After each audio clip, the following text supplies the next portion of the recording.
দশম শ্রেণীর ছাত্রছাত্রীদের জন্য আজ আমার আলোচনার বিষয় হলো বৃত্তের স্পর্শক অঙ্কন।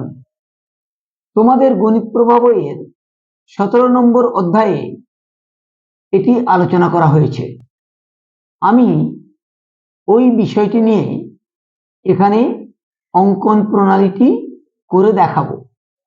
দেখো, বলা আছে 2.5 সেমি দৈর্ঘ্যের ব্যাসার্ধের বৃত্ত অঙ্কন করে ওই বৃত্তের উপর অবস্থিত কোনো একটি বিন্দুতে ওই বৃত্তের একটি স্পর্শক অঙ্কন করো।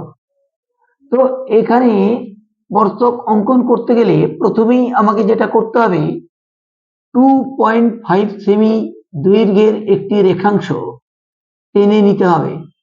আমি সেই রেখাংশটি মাপ করে আগে টেনে নিলাম। এখানে লিখে দেব 2.5 সেমি। ঠিক আছে, এরপরে আমি খাতার ঠিক মাঝখান দিয়ে একটি কেন্দ্র, অর্থাৎ বৃত্তের একটি কেন্দ্রের জন্য একটি পয়েন্ট নিয়ে নেব। নিয়ে এই 2.5 সেমি এই ব্যাসার্ধটি আমি মাপ করব। 2.5 সেমি এই যে আমি মেপে নিলাম। এইটা মেপে নিয়ে এই বৃত্তটির কেন্দ্রে বসিয়ে আমি বৃত্তটি অঙ্কন করব। দেখো, এইভাবে আমি বৃত্তটি অঙ্কন করব।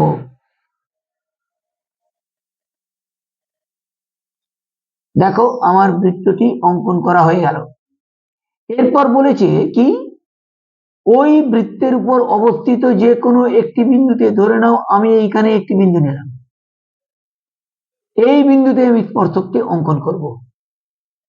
তো তাহলে কি করব, আমি আগে কেন্দ্র থেকে এই বিন্দু অবধি যোগ করে দেব। কেন্দ্র থেকে এই বিন্দুটিকে যোগ করে দেব। যোগ করে দিলাম।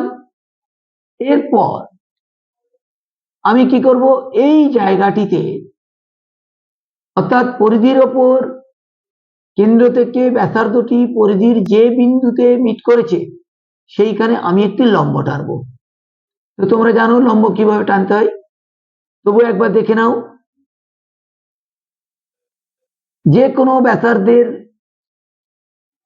ডায়ামিটার নিয়ে আমি একটি বৃত্তচাপ অঙ্কন করব। করে এইখানটি বসাবো, বসিয়ে ওই ওই একই মাপের, তাহলে হলো 60 ডিগ্রি।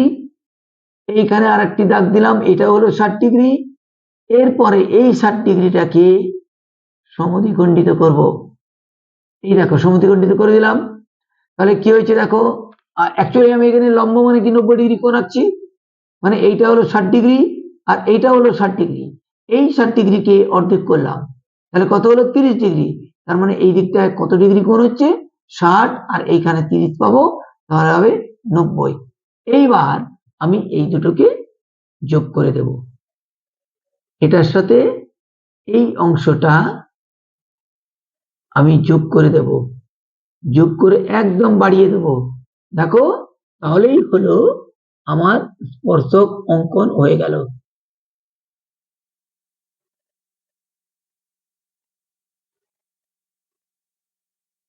তাহলে আমার স্পর্শক অঙ্কন হয়ে গেল। তো এটাই হলো স্পর্শক অঙ্কনের নিয়ম। তাহলে এইভাবে আমি একটা স্পর্শক অঙ্কন করব। আচ্ছা দেখো, এবার যদি বলে এইটাতেই বলা হলো যে 2.5 সেমি দৈর্ঘ্যের ব্যাসার্ধ বিশিষ্ট একটি বৃত্ত অঙ্কন করো। বৃত্তটির কেন্দ্র থেকে 5 সেমি দূরে কোনো এক বিন্দু থেকে ওই বৃত্তটির উপর একটি স্পর্শক অঙ্কন করো। যদি প্রশ্ন এরকম হয় তাহলে তখন কি করবে, দেখো সেটাও আমি এখানে করে দিচ্ছি। প্রথমে আমি কি করব, ওই 2.5 সেমি ব্যাসার্ধ বিশিষ্ট একটি রেখাংশ টেনে নেব। এই রেখাংশটি টেনে নিলাম। নাম দিয়ে দিলাম 2.5 সেমি। ঠিক আছে,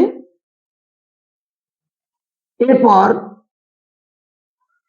ওই ব্যাসার্ধ নিয়ে আমি একটি বৃত্ত অঙ্কন করব ঠিক আগের মতোই।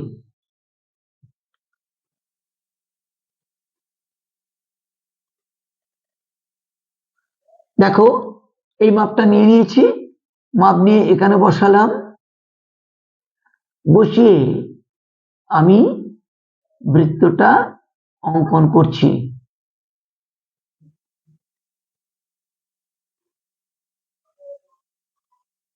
বৃত্ত অঙ্কন করেছি।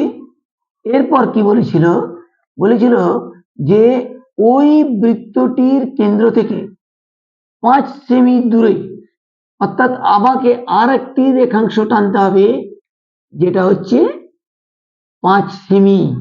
তো আমি 5 সেমি মাপের আর একটি রেখাংশ এখানে টেনে নিলাম।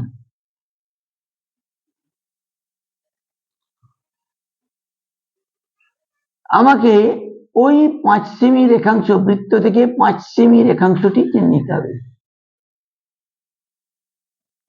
ধরো এটাকে 5 না বলে এটাকে 6 সেমি লিখলাম, 6 সেমি। তাহলে আমি 6 সেমি রেখাংশ নেব।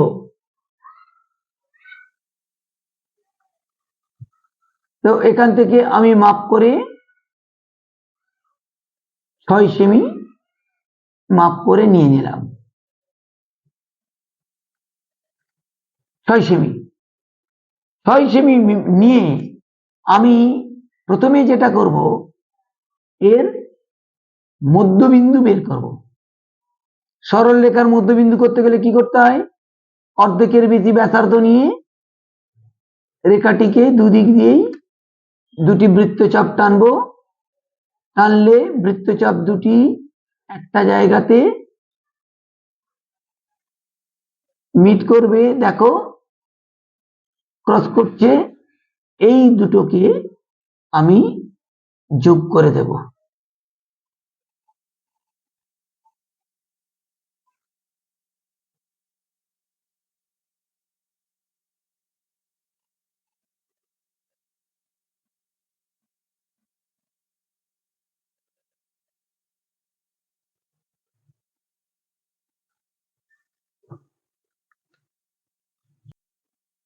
যোগ করে দিলাম। যোগ করে এইখান থেকে আমি একটি বৃত্ত অঙ্কন করব। বৃত্ত না অঙ্কন করেও আমি এইখানে দাগ দিয়ে দেব, বা এখানে দাগ দিয়ে দেব, বা গোটা বৃত্তটাই ধরো আমি এটাকে টেনে দিলাম, এটা দাগ দিয়ে দিলাম। দিয়ে এইখান থেকে এই অবধি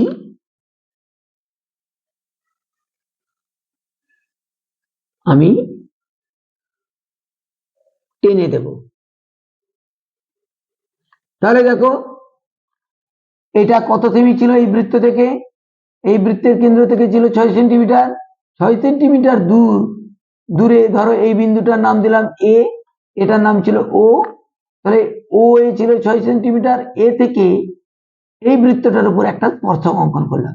এবার যদি বলতো দুটো স্পর্শক অঙ্কন করো, তাহলে আমি দেখো এখানটা মিট করিয়ে রেখেছি, এখান থেকে আবার এই দিকে আর একটা টেনে দেবো,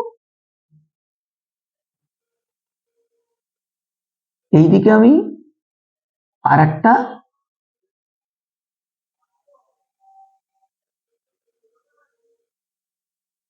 টেনে দিলাম।